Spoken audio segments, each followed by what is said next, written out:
नमस्कार दोस्तों, स्वागत है आप सभी का हमारे चैनल पर। दोस्तों, आज की कहानी का नाम है अपमान का बदला।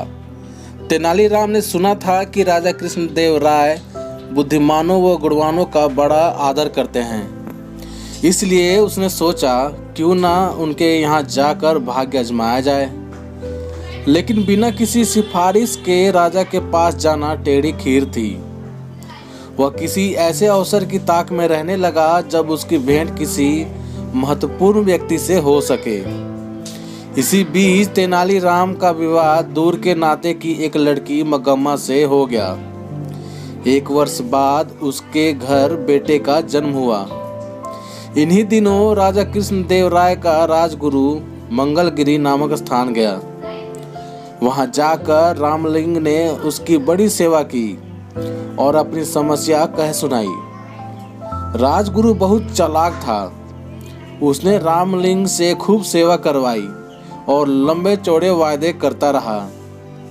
रामलिंग अर्थात तेनालीराम ने उसकी बातों पर बड़े ही आसानी से विश्वास कर लिया और राजगुरु को प्रसन्न रखने के लिए दिन रात एक कर दिया। राजगुरु ऊपर से तो चिकनी चुपड़ी बातें करता रहा, लेकिन मन ही मन तेनालीराम से जलने लगा।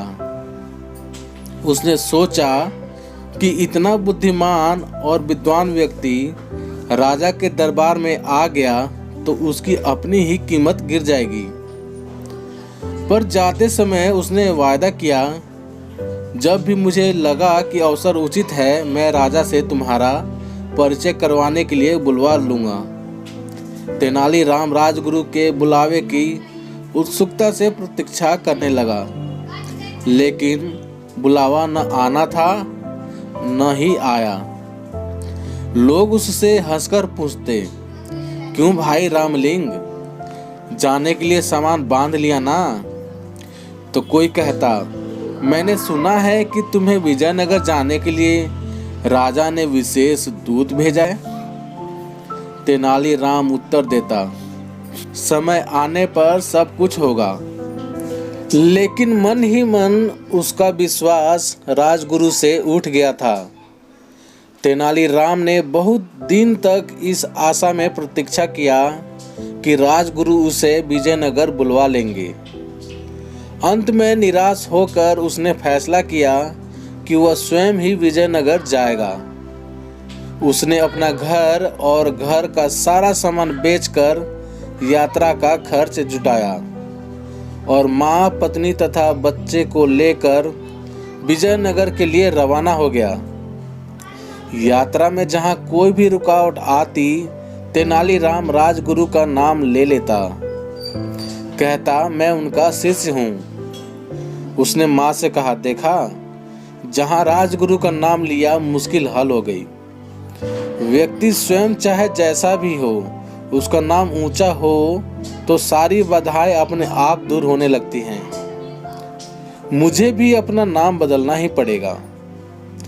राजा कृष्णदेव राय के प्रति सम्मान जताने के लिए मुझे भी अपने नाम में उनके नाम का कृष्ण शब्द जोड़ लेना चाहिए।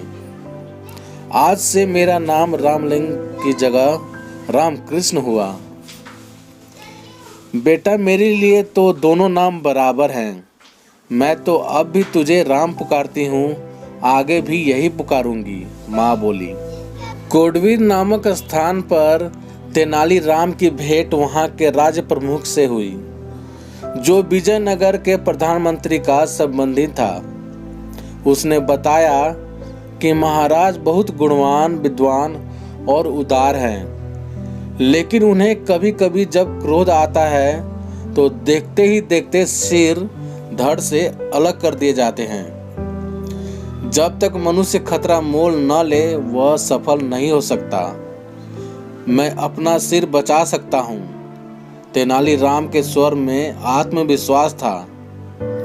राज्य प्रमुख ने उसे यह भी बताया कि प्रधानमंत्री भी गुणी व्यक्ति का आदर करते हैं, पर ऐसे लोगों के लिए उनके यहाँ स्थान नहीं है जो अपनी सहायता अपने आप नहीं कर सकते। लगभग 4 महीने की लंबी यात्रा के बाद तेनालीराम अपने परिवार के साथ विजयनगर पहुंचा। वहां की चमक दमक देखकर तो वह दंग ही रह गया। चौड़ी चौड़ी सड़कें, हाथी सजी हुई दुकानें और शानदार इमारतें, यह सब उसके लिए नई चीजें थीं। उसने कुछ दिन ठहरने के लिए वहां एक परिवार से प्रार्थना की। वहां अपनी माँ, पत्नी और बच्चे को छोड़कर वह राजगुरु के यहाँ पहुंचा। राजमहल के बड़े से बड़े कर्मचारी से लेकर रसोइया तक वहां जमा थे।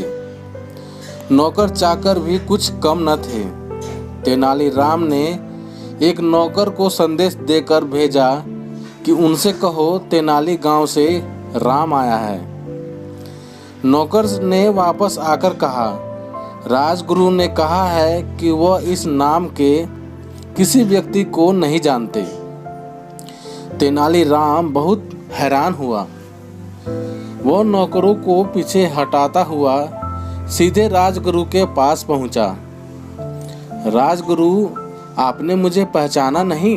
मैं रामलिंग हूँ, जिसने मंगलगिरी में आपकी सेवा की थी। राजगुरु भला उसे कब पहचाना चाहता था। उसने नौकरों से चिल्लाकर कहा, मैं नहीं जानता यह आदमी कौन है, इसे धक्के देकर बाहर निकाल दो। नौकरों ने तेनालीराम को धक्के देकर बाहर निकाल दिया। चारों ओर खड़े लोग यह दृश्य देखकर ठहाके लगा रहे थे। उसका कभी ऐसा अपमान नहीं हुआ था। उसने मन ही मन फैसला किया कि राजगुरु से वह अपने अपमान का बदला अवश्य लेगा। लेकिन इससे पहले राजा का दिल जीतना जरूरी था। दूसरे दिन वह राज दरबार में जा पहुंचा। उसने देखा कि वहां वाद विवाद हो रहा है। संसार क्या है, जीवन क्या है, ऐसी बड़ी बड़ी बातों पर बहस हो रही थी। एक पंडित ने अपने विचार प्रकट करते हुए कहा, यह संसार एक धोखा है। हम जो देखते हैं, सुनते हैं, महसूस करते हैं, चखते या सूंघते हैं, केवल हमारे विचार में है। असल में यह सब कुछ नहीं होता, लेकिन हम सोचते हैं कि होता है। क्या सचमुच ऐसा है? तेनालीराम ने कहा, यही बात हमारे शास्त्रों में भी कही गई है। पंडित जी ने थोड़ी ऐंठ दिखाते हुए हैरान होकर पूछा, और सब लोग चुप बैठे। शास्त्रों ने जो कहा वह झूठ कैसे हो सकता है? लेकिन तेनालीराम शास्त्रों से अधिक अपने बुद्धि पर विश्वास करता था। उसने वहां बैठे सभी लोगों से कहा, यदि ऐसी बात है तो हम क्यों न पंडित जी के इस विचार की सच्चाई जांच लें। हमारे उदार महाराज की ओर से आज दावत दी जा रही है, उसे हम जी भर कर खाएंगे। पंडित जी से प्रार्थना है कि वह बैठे रहें और सोचें कि वह भी खा रहे हैं। तेनालीराम की बात पर जोर का ठहाका लगा।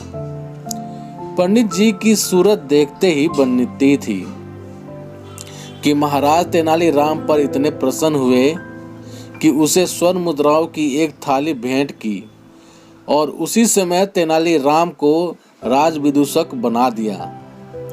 सब लोगों ने तालियां बजाकर महाराज की इस घोषणा का स्वागत किया। उनमें वो राजगुरु भी था। दोस्तों, आशा करता हूँ तेनालीराम की ये कहानी आप सभी को अच्छी लगी होगी। दोस्तों, यदि कहानी आप सभी को अच्छी लगी हो तो लाइक करना, शेयर करना और चैनल पर नए हो तो चैनल को सब्सक्राइब भी ज़रूर कर देना। और दोस्तों, साथ ही साथ बेल आइकन को दबाकर ऑल पे क्लिक कर देना, ताकि जब भी मैं कोई वीडियो डालूं तो उसकी नोटिफिकेशन आप सभी को मिलती रहे।